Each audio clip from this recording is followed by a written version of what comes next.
ఓం మహాగణాధిపతి నమః ఓం మహాసరస్వతి నమః శివాయ గురువే నమః జయ గురు దత్తాత్రేయ నమః యా దేవి సర్వభూతేషు మాతృరూపేణ సంస్థితా నమస్తస్తే నమస్తస్తే నమస్తస్తే నమో నమః జయ గురు దత్తాత్రేయాయ నమః శ్రీ గురు దత్తాత్రేయ నమః. యూట్యూబ్ ప్రేక్షకులందరికీ కూడా నమస్కారం అండి. ప్రధానంగా చూసుకుంటే అక్షయ తృతీయ ప్రాముఖ్యత అంతా కూడా ఈ రోజున తెలుసుకుంటున్నాం.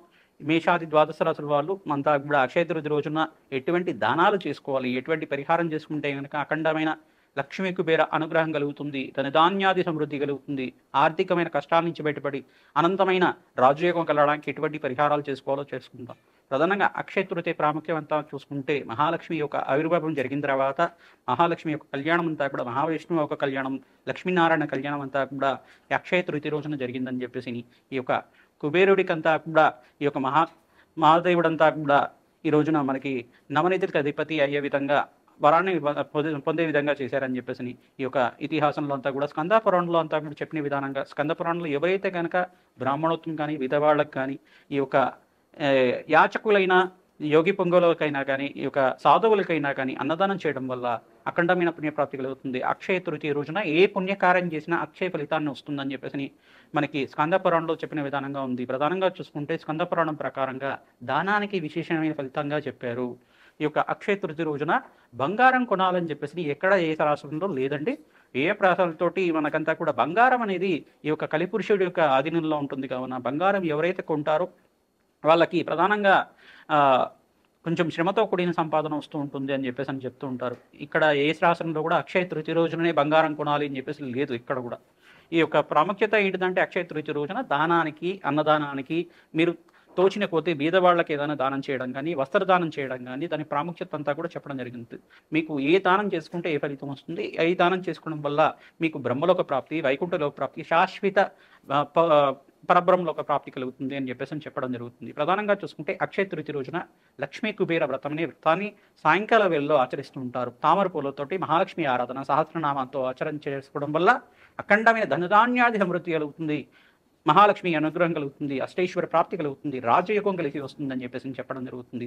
అక్షయ తృతీయ రోజున ప్రధానంగా మీరంతా కూడా ప్రతి ఒక్క వాళ్ళు ఈ యొక్క లక్ష్మీ కుబేర వ్రతాన్ని ఆచరించుకోవడం, మహాలక్ష్మి అష్టోత్తర నామాలతోటి ఈ యొక్క రోజా పూలతో కానీ, మల్లెపూలతో కానీ పూజ చేసుకోవడం కానీ, తామర పూలతో కానీ పూజ చేసుకోవడం కానీ చేయడం వల్ల అఖండమైన రాజ్యకం కలుగుతుంది. మహాలక్ష్మి యొక్క సహస్రనామాలని ఆచరించుకోవడం వల్ల ఓం శ్రీం మహాలక్ష్మి దేవ్యే నమః, ఓం శ్రీం మహాలక్ష్మి దేవ్యే నమః అనే నామాన్ని జపం చేసుకోవడం వల్ల అఖండమైన ధనధాన్యాది సమృద్ధి కలుగుతుంది. ఒక లక్ష్మీనారాయణ అనుగ్రహం అంతా కూడా శీఘ్రంగా కలుగుతుంది. యజ్ఞాతి కృతులు చేసుకున్న ఫలితం అంతా కూడా కలుగుతుంది. యజ్ఞాలు చేసుకున్న, హోమాలు చేసుకున్న, అన్నీ కూడా పుణ్య కార్యక్రమాలు ఏం చేసినా కానీ, దానాలు చేసుకున్నా కానీ 1,000,000 రెట్లు పుణ్యప్రాప్తి కలుగుతుంది, 100 రెట్లు పుణ్యప్రాప్తి కలుగుతుంది, అఖండమైన ధనధాన్యాది సమృద్ధి కలుగుతుంది, వ్యాపారం అభివృద్ధి వస్తుంది, ఎటువంటి కష్టాలున్నా కానీ తిరిగిపోయి శీఘ్రంగా అనంతమైన ధనధాన్యాది సమృద్ధి కలుగుతుంది అని చెప్పేసి స్కందాపురాణం ప్రకారంగా చెప్పడం జరుగుతుంది. ప్రధానంగా చూసుకుంటే ఎవరైతే గొడుగును దానం చేసుకుంటారో అక్షయ తృతీయ రోజున మీకు ఎటువంటి కష్టాలున్నా కానీ తిరిగిపోయి సర్వగ్రహదోష నివారణ జరుగుతుంది, వంశాభివృద్ధి కలుగుతుంది, ధనధాన్యాది సమృద్ధి కలుగుతుంది, శాశ్వత బ్రహ్మలోక ప్రాప్తి కలుగుతుంది అని చెప్పేసి బ్రాహ్మణోత్వంకంతా కూడా ప్రధానంగా మామిడి పండ్లను దానం చేసుకోవడం వల్ల అఖండమైన రాజయోగాన్ని రాసిపెట్టి ఉంటుంది. భక్తి, జ్ఞాన, వైరాగ్య, మోక్షాలు కలుగుతాయని చెప్పేసి అని అంటారు. మామిడి పళ్ళంతా కూడా దానం చేసుకోవడం వల్ల రాజయోగాన్ని అనేది యోగకరంగా ఉంటుంది, వంశాభివృద్ధి కలుగుతుంది. తర్వాత ఎవరైతే కనుక ఉదకొంబ దానం అనేది దానం ఉంటుందన్నమాట. ఉదకొంబ దానం అంటే మంచి కుండనంతా కూడా, మట్టి కుండను తీసుకొని దాన్ని శుభ్రం చేసి మంచినీరంతా కూడా దాంట్లో పోసి గంగాదేవిగా భావించిన మంచినీరుతో ఉన్న కుండనంతా కూడా వేద బ్రాహ్మణోత్మకను పిలిచి బ్రాహ్మణానం మమ్మ దేవానం సాక్షాత్ నారాయణ స్వరూపాయ మహావిష్ణు స్వరూపాయ అని చెప్పేసి ఈ యొక్క మహావిష్ణు స్వరూపకున్న బ్రాహ్మణోత్మకంతా కూడా వేదోక్త ప్రకారంగా మమ సర్వగ్రహదోష నివారణ సిద్ధ్యర్థం, మమ అఖండ ఐశ్వర్య కటాక్ష సిద్ధ్యర్థం, వ్యాపార అభివృద్ధి సిద్ధ్యర్థం అనే సంకల్పంతో ఈ యొక్క మనపూర్వకంగా మనకి ఎటువంటి కోరికతోటి ఈ దానం చేస్తున్నాము ఆ సంకల్పపూర్వకంగా తీసుకొని దక్షిణపూర్వకంగా బ్రాహ్మణోత్మకంతా కూడా ఊతకంబో దానమైన దానం చేసుకోవడం వల్ల రాజయోగం అనేది రాసిపెట్టి ఉంటుంది మీ యొక్క జీవితంలో అంతా కూడా. అక్షయ తృతీయ రోజున ఎవరైతే ఫలదానాన్ని చేస్తారో మీకు అన్నానికంతా కూడా ఎటువంటి కష్టాలు లేకుండా ఉంటుంది. ఏ జన్మలో ఉన్నప్పటికీ కూడా మీకు ఎక్కడున్నా కానీ అన్నానికి లోటు లేకుండా ఉంటుంది. జలదానం చేసుకోవడం వల్ల ఈ యొక్క చలివేంద్రం పెడుతూ ఉంటారు అందరూ కూడా. ఎండాకాలంలో చలివేంద్రంలో అంతా కూడా మీరు జలాన్ని సమర్పించడం వల్ల అందరికీ కూడా, మానవులకంతా కూడా, ప్రధానంగా మీరు భక్తులకంతా కూడా జలదానం చేసుకోవడం వల్ల మీరంతా కూడా ఎటువంటి కష్టాలంతా కూడా పోయి మీకు ఎటువంటి జన్మలో కూడా ఆకలి దప్పికలకి జలానికంతా కూడా లోటు లేకుండా ఉంటుంది, శాశ్వత బ్రహ్మలోక ప్రాప్తి కలుగుతుంది, స్వర్గలోక ప్రాప్తి కలుగుతుంది అని చెప్పేసి ఎవరైతే కనుక వస్త్రదానాన్ని చేసుకుంటారో, వస్త్రదానం అంటే మంచి బట్టలంతా కూడా దానం చేయడం వల్ల బ్రాహ్మణోత్వం కానీ బీదవాళ్ళకి కానీ రెఫరెన్స్ హోమ్స్లో కానీ ఈ యొక్క అనాథాశ్రమంలో కానీ చేయడం వల్ల బీదవాళ్ళకంతా కూడా దానం చేయడం వల్ల వంశాభివృద్ధి కలుగుతుంది. గోమాతకంతా కూడా గోశాలలో పచ్చిక తెలకపిండి గ్రాసం అంతా కూడా సమర్పించడం వల్ల అఖండ రాజయోగం అనేది ఉంటుంది, వంశాభివృద్ధి కలుగుతుంది, ధనధాన్యాది సమృద్ధి కలుగుతుంది, లక్ష్మీ కుబేర అనుగ్రహం కలుగుతుంది. యక్షాయ కుబేరాయ ధనధాన్యాధిపతే యక్షరాజాయ వైశ్వరణాయ చ ధనం ధాన్యం సమృద్ధిం దేహిమే దాపయ దాపయ నమః అనే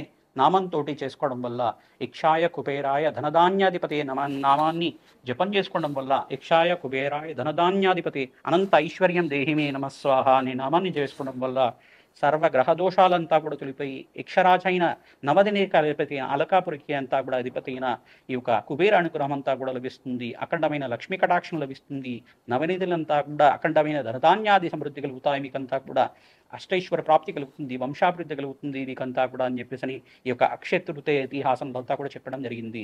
ఈ యొక్క అక్షయ తృతీయ రోజునే ఈ యొక్క హయగ్రీవ జయంతి అంతా కూడా జరిగింది. తర్వాత పరశురాముడి యొక్క జయంతి అంతా కూడా జరిగిందని చెప్పేసి చెప్తూ ఉంటారు. ఈ యొక్క ఆదిశంకరాచార్య అంతా కూడా ఆదిశంకరాచార్య సద్గురు అయిన ఆదిశంకరాచార్య వర్యులంతా కూడా ఈ రోజునే మనకంతా కూడా కనకదార స్తోత్రం అనే స్తోత్రం అంతా కూడా అందించారు మానవాళికంతా కూడా. ప్రధానంగా ఒక ఇతిహాసం ప్రకారంగా ఆదిశంకరాచార్య జయంతి రోజు ఈ యొక్క ప్రధానంగా చూసుకుంటే ఆదిశంకరాచార్య స్వామివారు ప్రధానంగా ఈ యొక్క కనకదార స్తోత్రాన్ని చేయడానికి ఒక ఇతిహాసం అనేది కథ అనేది ఉన్నది.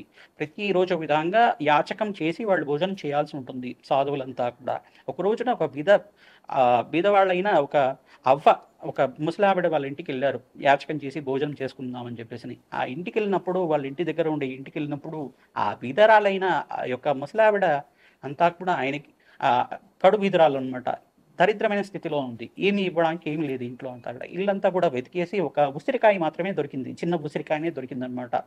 నా ఇంట్లో నాకు దొరికిందంతా కూడా ఈ ఉసిరికాయ మాత్రమే ఉంది దానం ఇవ్వడానికి, మీ దగ్గర అంతా కూడా ఏం లేదు మాకు ఈ దానం ఇవ్వడానికి అని చెప్పడగానే ఈ యొక్క ఆమె దుస్థితిని చూసిన ఆదిశంకర వరేణ్యులంతా కూడా స్వామివారంతా కూడా గురువుగారు ఆయన ఆదిశంకరాచార్య స్వామివారు అంతా కూడా ఆమె పరిస్థితిని చూసి ఆ యొక్క పరిస్థితిని చూసి మహాలక్ష్మి దేవితోటి ఇట్లా అన్నారట, అమ్మా ఈ ముసలావిడికి దానం చేయడానికి ఎటువంటి పరిస్థితి లేదు, నేను ఒక పరమేశ్వర స్వరూపంగా ఉన్నా, నేను సాధువునైనా నాకు దానం ఇచ్చే పరిస్థితి కలిగించే విధంగా ఈమెకు ఉసిరికాయ దానం చేసింది కావున ఈవిడికంతా కూడా ఆ ఉసిరికాయ ఎంత పరిమాణంలో ఉందో ఆ ఉసిరికాయనంతా కూడా బంగారు ఉసిరికాయలంతా కూడా కనక ధారలాగా వర్షంలాగా వర్షమంతా కూడా కురిపించే విధంగా అనుగ్రహించాలని చెప్పేసి కనకధార స్తోత్రంలో అంతా కూడా స్తోత్రం చేయడం వల్ల ఈ యొక్క కనకధార స్తోత్రం ప్రభావం వల్ల ఉసిరిక వర్షం అంతా కూడా కలిసింది, ఆమెకంతా కూడా కష్టాలంతా దొరికిపోయి మోక్ష జ్ఞానం కలిగిందని చెప్పేసి ఇతిహాసం చెప్తాను జరుగుతుంది. ఆ ఉసిరికాయలకంతా కూడా ప్రధానంగా చూసుకుంటే ఉసిరిక దానం చేసుకోవడం వల్ల కూడా అఖండమైన జ్ఞానప్రాప్తి మోక్ష ప్రాప్తి కలుగుతుంది, ధనధాన్యాది సమృద్ధి కలుగుతుందని చెప్పేసి నాడుడిగా చెప్తాడం జరుగుతుంది.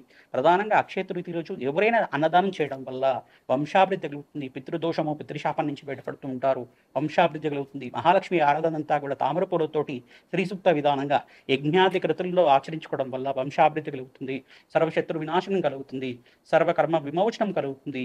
ఈ యొక్క కనకధార స్తోత్రాన్ని 3 సార్లు చదువుకోవడం వల్ల ఎటువంటి కష్టాలున్నా కానీ తొలగిపోతాయి. అన్నదానం చేయాలి, తర్వాత ఫలదానం చేయాలి. వంశాభివృద్ధి కోసం అని చెప్పేసి మీరు ఎటువంటి పూజలు చేసుకున్నా కానీ శివాభిషేకం చేసుకున్నా కానీ మంచి ఫలితాలు రావడానికి ఆస్కారం ఉంటుంది. ధనధాన్యాది సమృద్ధి కలుగుతుంది. చెప్పులు గొడుగు ఇవన్నీ కూడా దానం చేసుకోవడం వల్ల నరక బాధ నుంచి బయటపడి వంశాభివృద్ధి కలుగుతుంది. శాశ్వత బ్రహ్మలోకము స్వర్గలోక ప్రాప్తం కలుగుతుంది. మీకంతా కూడా కష్టాలన్నీ కూడా తొలగిపోతాయి. యమద్వారం అనే దర్శన భాగ్యం కలగకుండా మీకంతా కూడా శాశ్వత బ్రహ్మలోక ప్రాప్తి కలుగుతుందని చెప్పేసి స్కంద పురాణ ప్రకారంగా చెప్పడం జరుగుతుంది. జయ గురు దత్తాత్రేయ. వృషభ రాశి వాళ్ళు ప్రధానంగా చూసుకుంటే అక్షయ తృతీయ రోజున ఎటువంటి దానాలు చేసుకుంటే వంశాభివృద్ధి కలుగుతుంది, ధనధాన్యాది సమృద్ధి కలుగుతుంది, వ్యాపారంలో అభివృద్ధి కలగడానికి ఎటువంటి దానాలు చేసుకోవడం అని చెప్పేసి తెలుసుకుంటున్నాం. ప్రధానంగా అక్షయ తృతీయ రోజున దానానికి ప్రాముఖ్యత ఇచ్చారు. మీరంతా కూడా అక్షయ తృతీయ రోజున బంగారం కొనాలి, ఇదంతా కూడా ఐశ్వర్యవంతులు అవ్వాలని చెప్పేసి అనుకుంటూ ఉంటారు. కానీ ఈ యొక్క బంగారం కొనడం వల్ల ఎవరు ఐశ్వర్యవంతులు అవుతారని చెప్పేసి ఇక్కడ కూడా రాసి పెట్టలేదు. దాన ధర్మాలు చేసుకోవడం వల్ల మీకు రాజయోగం అనేది రాసిపెట్టి ఉంటుంది. కావున ప్రధానంగా చూసుకుంటే శాస్త్ర ప్రామాణికంగా స్కందపురంలో చెప్పిన విధానంగా మీరంతా కూడా ఊతకొంబ దానాన్ని చేసుకోవడం వల్ల వంశాభివృద్ధి కలుగుతుంది. ఈ యొక్క మంచి కుంటనంతా కూడా తీసుకుని దానిలో జలాన్ని నింపి ఈ యొక్క బ్రాహ్మణత్వంకంతా కూడా దక్షిణపూర్వకంగా ఊతక దానం చేసుకోవడం వల్ల, మామిడి పళ్ళని దానం చేసుకోవడం వల్ల వంశాభివృద్ధి కలుగుతుంది. మేషాది ద్వాదశ రాశి వాళ్ళు కూడా ఇటువంటి దానాలు చేసుకోవడం వల్ల అఖండమైన రాజయోగం కలిసి వస్తుంది. కావున పరిష్కారం అందరికీ కూడా చెప్తున్నాం. ప్రధానంగా మే నెల మాసంలో ఈ యొక్క ఫలితాలంతా కూడా చూసుకుంటే ఈ యొక్క సూర్య భగవానుడు ఉచ్చస్థానంలో సంచారించడం, బృహస్పతి అంతా కూడా మే నెల 15వ తారీఖు తర్వాత ఈ యొక్క మిథున రాశిలో సంచారం చేయడం, కర్కాటక రాశిలో అంగారకుడు నీచస్థానంలో సంచారం చేయడం అనేది ఉంటుంది. ప్రధానంగా రాహుకేతు మార్పు అంతా కూడా మే నెల మాసంలో 18వ తారీఖు తర్వాత జరుగుతుంది. కావున ఈ యొక్క వృషభ రాశి వాళ్ళకి విపరీతమైన రాజయోగం ఈ నెలలో ఉంటుంది. ప్రధానంగా చూసుకుంటే వంశాభివృద్ధికి కారణమవుతుంది. మీకంతా ధనధాన్యాది సమృద్ధి అవుతుంది. ఇంట్లో అంతా కూడా వివాహాది శుభకార్యాల నిమిత్తం అంతా కూడా ఖర్చులు పెరుగుతూ ఉంటాయి. ఖర్చులంతా కూడా అదుపులో పెట్టుకొని మీరు జీవన విధానం ఉంటే కనుక మంచి ఫలితాలు రావడానికి ఆస్కారం ఉంటుంది. ఈ యొక్క అక్షయ తృతీయ రోజున వస్త్రదానం ఎవరైతే వృషభ రాశి వాళ్ళు చేస్తారో కీర్తి ప్రతిష్టలు పెరగడానికి, మీకు సంఘంలో గౌరవం పెరగడానికి, రాజకీయంలో మంచి పదవి లభించడానికి ఆస్కారం ఉంటుంది. బంగారాన్ని దానం చేసుకునే వాళ్ళకి రాజయోగం అనేది రాసిపెట్టి ఉంటుంది. కావున ఎవరైతే వృషభ రాశి వాళ్ళు ప్రధానంగా అక్షయ తృతీయ రోజున బంగారాన్ని బ్రాహ్మణోత్తంకి దానం చేయడం వల్ల మీకు రాజకీయంలో పలుకుబడి కానీ మంచి పదవి లభించడానికి కానీ ఆస్కారం ఉంటుంది. వంశాభివృద్ధి కలుగుతుంది. అఖండమైన రాజయోగము, వ్యాపారంలో అభివృద్ధి కలగడానికి, నరఘోష నరపీడ నుంచి బయటపడడానికి ఆస్కారం ఉంటుంది. ప్రతినిత్యం కూడా వృషభ రాశి వాళ్ళు ప్రధానంగా చూసుకుంటే బృహస్పతికి ప్రీతికరంగా శనగలు దానం చేసుకోవడం, రాహుకి ప్రీతికరంగా మినువులు దానం చేసుకోవడం, ఇక శుక్రుడికి ప్రీతికరంగా మీరంతా కూడా బొబ్బర్లు దానం చేసుకోవడం శ్రేష్టంగా ఉంటుంది. ప్రధానంగా చూసుకుంటే శని అంతా కూడా మీనరాశిలో సంచారం చేయడం మీకు శ్రేష్టమైన ఫలితాలు ఇవ్వడానికి ఆస్కారం ఉంటుంది. మీకు ధనధాన్యాది సమృద్ధి, ధనాకర్షణ పెరగడానికి ఆస్కారం ఉంటుంది. కావున నూతన వ్యాపారాలు పెట్టుబడి పెట్టుకోవడానికి మంచి ప్రణాళికలు వేసుకుంటూ ఉంటారు. వ్యాపారంలో అభివృద్ధి కోసం మీరు మంచి యొక్కరమైన నిర్ణయం తీసుకోవడానికి అవకాశం ఉంటుంది.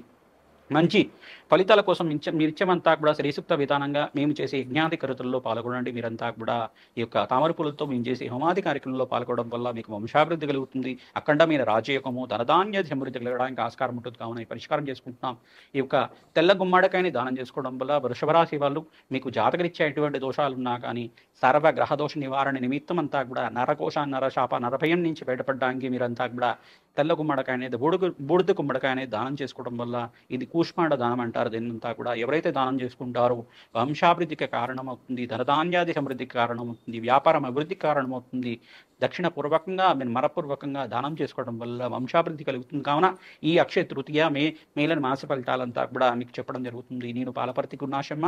నేను చెప్పే పరిష్కారం అంతా కూడా పెన్ను పేపర్ తీసుకుని మీరు రాసుకొని చేసుకోవడం వల్ల ప్రతినిత్యం కూడా వృక్షరాజాయ నమః నామంతో ఈ యొక్క రావి చోటికి ప్రదర్శనాలు ఆచరించడం వల్ల, గోమాత సేవన చేయడం వల్ల మీకు ధనధాన్యాది సమృద్ధి కలుగుతుంది. అఖండమైన ధనయోగము, లక్ష్మీ కటాక్షం కలుగుతుంది. కావున ఈ పరిష్కారం చేస్తున్నాం. ప్రతినిత్యం కూడా మహాలక్ష్మీదేవికి అంతా కూడా తామర పూలతో పూజ చేసుకోవడం వల్ల, ఆవునేతో దీపారాధన చేయడం వల్ల శ్రేష్టమైన జీవితం జీవించడానికి ఆస్కారం ఉంటుంది.